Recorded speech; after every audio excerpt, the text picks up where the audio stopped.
This episode is brought by contributions from viewers like you. Thank you! Hello everyone, and welcome back to a new episode of Red Raptor Writes, where I am back with another Dino Doc accuracy review. After the success of Prehistoric Planet on Apple TV+, it seems like we're being hit with a new wave of paleo media as competing companies rush out new products to cash in on the success. But for every Prehistoric Planet, there's a Dinosaurs with Stephen Fry. This past October, Amblin Television and Silverback Films gave us Life on Our Planet, streaming on Netflix. This is an 8-part epic of about 50-minute episodes, each focusing on either a certain time period or lineage of animals to follow, spanning 4 billion years of evolutionary history on Earth, starting with Morgan Freeman himself, of course, who then lends his voice for the narration. How fitting. Rather than making two different reviews, one as entertainment and the other for science, I'm just gonna smush them together, giving my critique of scientific accuracy, though occasionally coming in with my personal thoughts. Then, in the end, as usual, I'll give a final rating on how well life on our planet does scientifically. A lot of you have been waiting for this one, so let's dig this up. This documentary is such a mixed bag. It's impossible to give any sweeping compliments because for every positive example, there's a negative one. It's mildly infuriating. Now the main problem area is up here. All of this going on up here is what's causing me the most physical discomfort. It's like a visceral reaction of discontent coming from this area. Well, if there's one consistent positive I can give, it's how well the extinction events are portrayed. If anything, I'm glad these were well done. Life on our planet greatly captures such dramatic events that reshaped our world, spelling death for millions of organisms, though ultimately creating a new world for the survivors to conquer. Earth's most devastating mass extinction, the Great Dying, that marked the end of the Permian period and Paleozoic era as a whole, was perfectly portrayed. I love seeing planet Earth turn into Mustafar, knocking off possibly up to 90% of species on Earth. Then with the carbon dioxide and sulfur dioxide being pumped into the air, the Earth was heated up and oceans acidified, killing off most marine species as well. Tragic, but well done. Afterwards, we see the surviving Dicynodont Lystrosaurus, a mammal relative, that made it thanks to its burrowing and ability to shovel up roots, a food source inaccessible to many others. The awesome channel Paleoanalysis just posted his long-awaited video on the early Triassic. Go check it out. He goes into much more detail on the subject than I can right now, and does an awesome job with it. But the series showcases how widespread Lystrosaurus became, inheriting the barren planet. Soon, they made up to 95% of the terrestrial fauna. Though I do have to say, no, positive thoughts, Tim. Positive thoughts for now. I also appreciate how the KPG extinction is handled with some nuance. Avian dinosaurs and mammals survived, but only because a few representatives of these groups made it. Still, the vast majority of bird and mammal lineages died out, along with those non-avian dinos. Gotta appreciate too how it's said to have happened a more accurate 66 million years ago, rather than the typical 65 million years ago people are spoon-fed. Yeah! Several instances of global cooling also get showcased, even if they're not as grand or cinematic. With more water freezing at the poles, sea levels decrease, causing more aridity and habitat destruction. When the paleofauna are walking around doing their thing, the show's not great. When everything is dying horrifically, epic. The other big positive I have are with the environments used. Everything seems to be in about the right scenery. We saw large amphibians and arthropods dominating the swampy coal forests of the Carboniferous, then transitioned into a harsher, arid Pangea by the time of the Permian and Triassic. Life on our planet took a page out of Prehistoric Planet's book, correctly portraying late Cretaceous North America as a wet, lush, subtropical environment, as opposed to the volcanic death trap from earlier depictions. Us audiences get a glimpse of North America's Eocene woodlands while watching Megacerops, but they transition into open grasslands during the Oligocene due to a period of global cooling. And the last one I'll mention is how woolly mammoths thrive in these frozen plains, feasting mainly on grasses. A small missed opportunity comes up when we see the earth heat up, leading to growing forests, but we don't go back to see how this affects the mammoths specifically, like say, Prehistoric Park did from 2005. Loss of many grasslands pushed them towards extinction. Of course, human hunting offered no help to their dwindling populations, which, other missed opportunity, we only see early modern humans hunting bison. Not even the crazy extinct bison like B. latifrons or B. antiquus. Nah, just bison. So we're told how many large animals were going extinct, then implied to be because of human hunting, but not shown any of it. Show us people killing mammoths, mastodons, and ground sloths. Show me a short-faced bear fight. I'm already getting into the negatives, aren't I? Everything else I'm here is where things start to get messy. Heck, I can't even compliment Morgan Freeman's narration all that much. An actor I've been a fan of for as long as I can remember. Because the dude's 86. He sounds so tired, as if he's reading us a bedtime story in the middle of the night. This poor man needs a nap and some prune juice. Anyways, back to the point I was starting before. There are very few extinct animals in the series. You expect a paleo documentary to actually be about paleontology. Now eventually you do plan to have dinosaurs on your dinosaur tour, right? In each episode, half or more than half of the runtime is devoted to modern, extant creatures.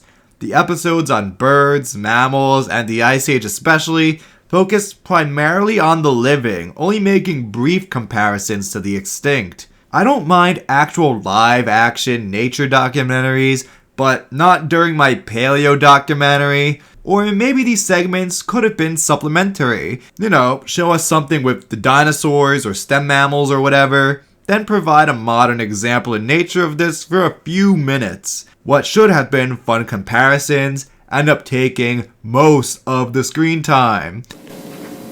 I may have gone too far in a few places. I'm sure someone else out there can find the actual ratio between the extinct and extant, because I'm not about to take on that heavy workload. The results may be shockingly bad. It feels like a run-of-the-mill nature documentary was filmed, but after the success of Prehistoric Planet, Netflix wanted it quickly reworked into another paleo series. So even if we have this 8-episode epic, it comes across as oddly rushed. We aren't allowed to spend much time in any particular period or in any particular ecosystem. The whole thing comes across as more of a checklist. Get these highlights in and move on. Another consequence of this approach is a noticeable shallowness to all the critters presented. In most prehistoric segments, the subject shows up either to find a mate, to hunt, or to defend itself from a hunt. If you're lucky enough like T-Rex, then you could do two of these things. Life on our planet largely lacks more significant insights into their biology and behaviors. While with many other documentaries in the past, I've gone on large research binges in order to evaluate their accuracy, studying subjects from the plausibility of Paki headbutting to the flight capabilities of Rahonavis. Here, there's barely anything to sink my teeth into. Audiences, with myself included, won't walk away with anything besides, this animal existed, and it had sex. The end. Sorry to anyone who was expecting a huge scientific deep dive. I'll still try to pull out some good facts and figures, mainly for some negatives. Not much research was done on this show, I assume, so there's gonna be a lot of them. When it comes to the creature designs, well, they're about as all over the place as you can get. This doesn't apply just to scientific accuracy, but the CGI quality too. Certain subjects, such as the unnamed terror bird and the large gorgonopsid in Austransevia, both have moments of near photorealism with special effects about as great as one of these shows can offer. The level of detail here can be astounding, but other times it looks like I'm watching Xbox 360 gameplay. Weird. The segment with the Myocetus especially looked rough around the edges. I'm not sure how this is supposed to be considered a finished product. Other film studios have become notorious for rushing and overworking their employees, so I can't help but feel the same happen here. Us audiences are met with the same inconsistent quality when it comes to the science of each design too. So many creature models end up right in the uncanny valley, where none of them stand out as particularly atrocious, though still possess some off-putting choices that hold them back. Tyrannosaurus overall looks pretty decent in terms of body shape and anatomy, but man, those teeth are bizarre. He's ugly! Ugly! Ugly!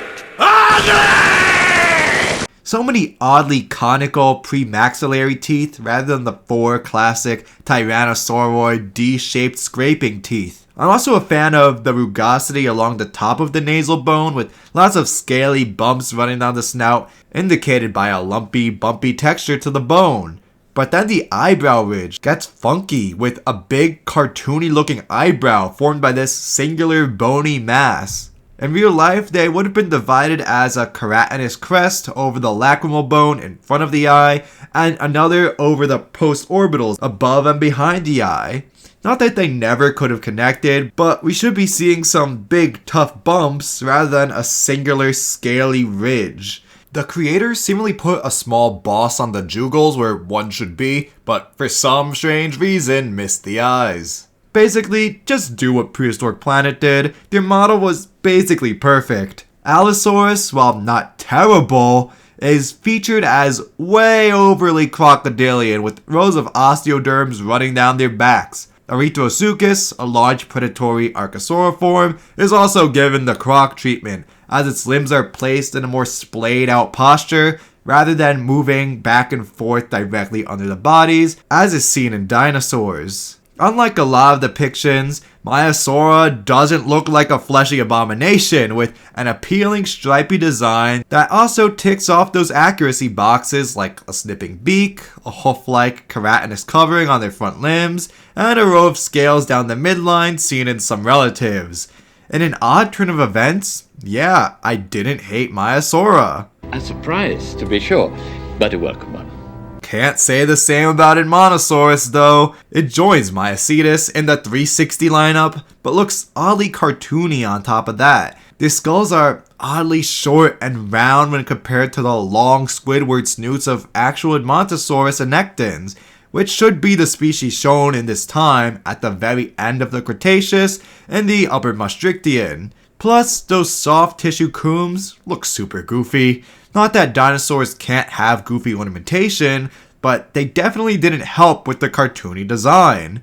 Other portrayals like Prehistoric Kingdom do a much better job at making them appealing and realistic. Heck, these crests shouldn't even be here, considering how they've only been found on the earlier species E. regalis from the Horseshoe Canyon Formation. Could such structures exist in annectens as well? Sure, but so far there's no evidence to suggest that. If you're going to give speculative ornamentation, at least make it look nice. Perhaps I'm going insane, but it looks like we got two Smilodon models. One for the earlier, smaller species from the American South, S. gracilis, and the much larger South American S. populator. While the later species receives an excellent design and one of the best scenes in the entire show, the other, not so much. S. gracilis shows up with a big bobblehead like one you'd see sitting in Vault 101. Then it seems to have very little snout, like someone just squashed their faces in. I'm getting those vibes of Renaissance paintings of cats that forgot what cats looked like, so they just look more humanoid. Again, we are in the deep, uncanny valley here. Maybe I'm absolutely losing my mind, and there is only one model shared between them, but whatever it is, Populator is portrayed so much better in its scenes, for whatever reason. One unfortunate creature that's dead on arrival is their Dunkleus. The body size and shape now proposed for this supposedly 8 to 9 meter placoderm is radically different than the one presented here that's been haunting our nightmares since sea monsters. Rather, now we're given a shorter, more stout 4 meter fish with a big head. Experts before were trying to piece together the missing body by using what we know of other very variable placoderms. But in 2023, a more reliable method was used of measuring the distance between the eye and the operculum, then extrapolating an overall body length from there. I feel bad that the artist couldn't have known such a radical shift was coming. This isn't the fault of any negligence on their end. Science simply marched on at the exact wrong time for them. So although we have some beautiful standouts, for each beauty comes a mediocre disappointment. I know, Dad. I know you were disappointed. Let's move on to some of the behaviors on display here. Although most of it is killing and mating, I did find some tidbits worth mentioning. First and foremost, let's talk about the clear standout scene that will have people talking about this series much longer than it deserves. Smilodon versus Doedicurus. We've watched saber-toothed cats several times on this channel, but this is probably the one instance where they act very much like cats. You know, weird. The big kitty curiously inspects the armored clubtails and sits on them.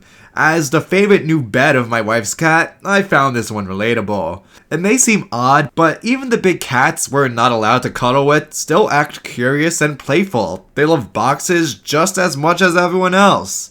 So it's cool to see some of their goofy behaviors on an extinct family member. For the earlier species, Smilodon gracilis, okay, its behavior sucked. Actively predating on terror birds. That's gotta be the worst idea in a long, sad history of bad ideas. The filmmakers were so caught up in having mammals dethrone the dinosaurs to take over the earth that all common sense flew out the window. I'm not sure about the larger species, but a Titanus would destroy these smaller cats. I don't buy this species sticking around for a fight, let alone actively hunting these terror birds. But it looks like he may commit suicide. Suicide is bad.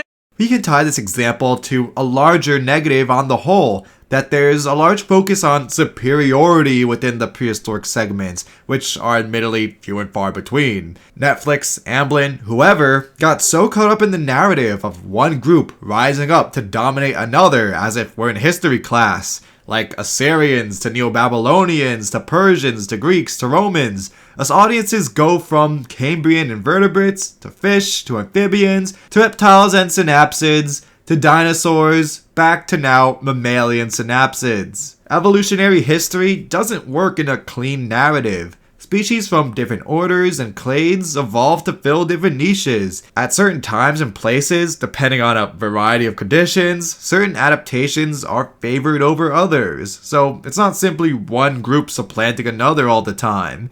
Mammals are not the sole rulers of the land. Many niches are filled by a plethora of other animals. Even the highly coveted, overly glorified apex predator role belongs to reptiles in many places. Heck, even the arthropods can still give others a run for their money, though that doesn't fit the narrative. Okay, moving on. Life on our planet does show scenes of cooperative hunting in Deinonychus and Tyrannosaurus.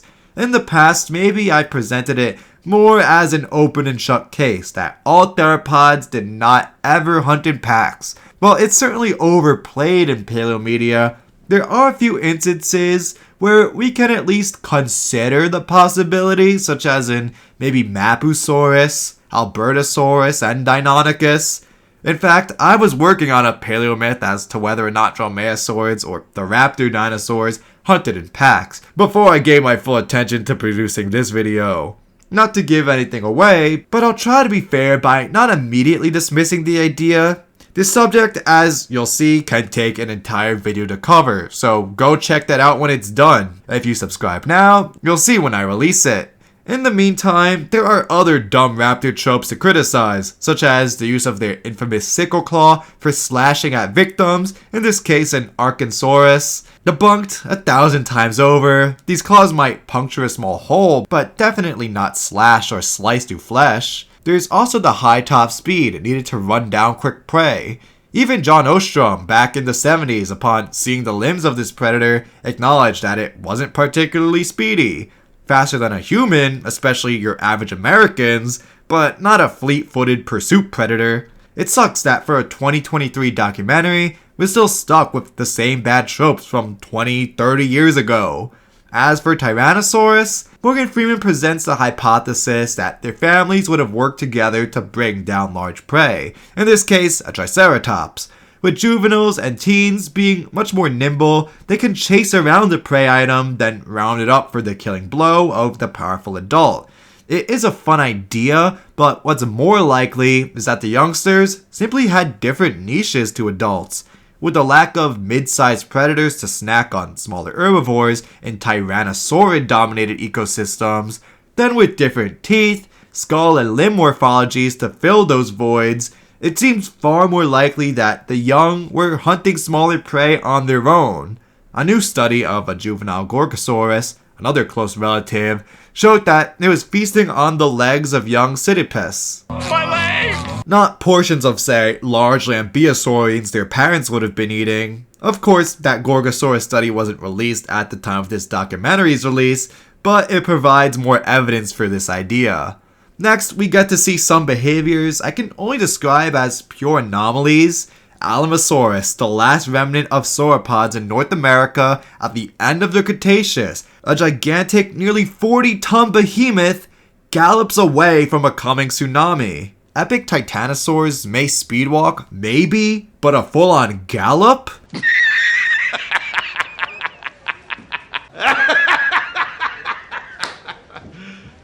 You serious? Oh, and remember earlier when I was talking about Plesiosaurus? Well, we ended off at the early Triassic when these Dicynodonts inherited a barren world.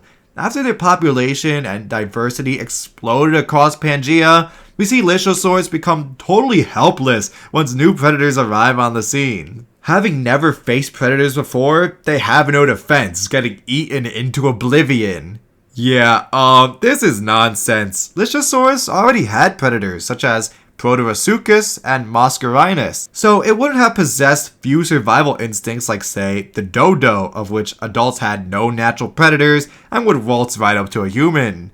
Plesiosaurus probably went extinct due to an increase in competition along with a rapidly changing climate during the early Cretaceous. Not because it got eaten to death for being so stupid. Hey pal, you just blowing from stupid town? The final interesting piece of behavior I'll mention is with Anomalacarus, an early predatory arthropod from the Cambrian seas. Traditionally, it was thought that Anomalacarus hunted hard-shelled organisms on the seafloor, like the trilobite seen here, using its large frontal appendages to dispatch prey. Just this year, however, new research from Russell Bicknell et al., along with several other previous studies from years past, suggests that this early apex predator probably ate on soft-bodied organisms swimming in the open ocean. Still a formidable predator, even if the niche is different than previously thought. Perhaps one could argue that since Anomalacarus fails at killing the trilobite, that the documentary is arguing against this feeding strategy, but that would sound like massive amounts of cope.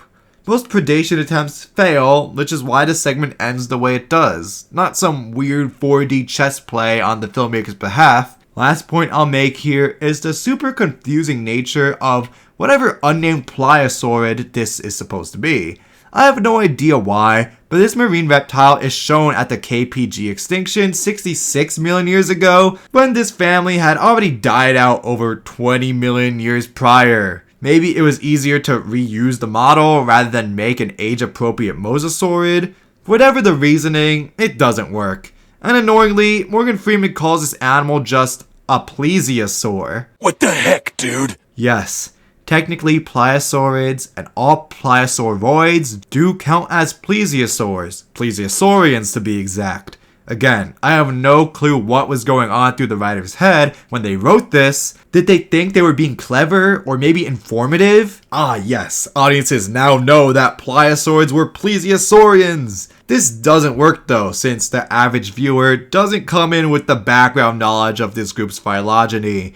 There isn't even information for the viewer to make that connection. If you want people to grasp a complex idea, here's my teacher coming out, you need to scaffold it. Start with smaller, easier ideas, then build up to larger ones. Without scaffolding, by just calling an animal something audiences associate with something else, you leave them scratching their heads. Gosh, this one took a while to make. I was not expecting a whopping 8-part series going into this, so I may have procrastinated. Once I finally started the Paleo doc, I quickly shut it off and didn't return for weeks, bouncing back and forth between the present and several different times in our past, especially in the first totally incoherent episode, along with some big goofs and ugly models, really turned me off to the whole thing. Although the rest of the episodes made a small comeback, not being as disjointed as the first, I still can't say I enjoyed it. This one definitely felt like work to me. Both from a filmmaking standpoint and a scientific one, life on our planet struggles, which is a dang shame considering how many more years of scientific progress and hindsight their creators had over previous documentaries. We do get some standout moments and some awesome paleofauna, but they're not enough to make up for everything else. How mean am I going to be today? It is objectively better in many ways to the older programs, but far worse relative to the time in which it was made. You know what? No, this pissed me off with way too few extinct animals. No Christmas spirit generosity from me. You're getting a C+. Yeah, that feels about right. Way too many goofs without all that much to compliment. As a concept, life on our planet had a ton of potential, an awe-inspiring docuseries that spans the full majestic history of life on Earth. But the execution fell very flat. Bad designs, dumb behaviors, totally avoidable mistakes, repetitive scenes, jumpy episode structure, occasionally bland narration, and a lack of extinct animals featured sink any and all potential. Want my advice? Skip this one and watch The Walking Wits instead. Some of the information may be outdated, shoddy even, but at least it's entertaining. Remember, if you enjoyed this video, to please leave a like, subscribe, and to check out my social media. See you next time.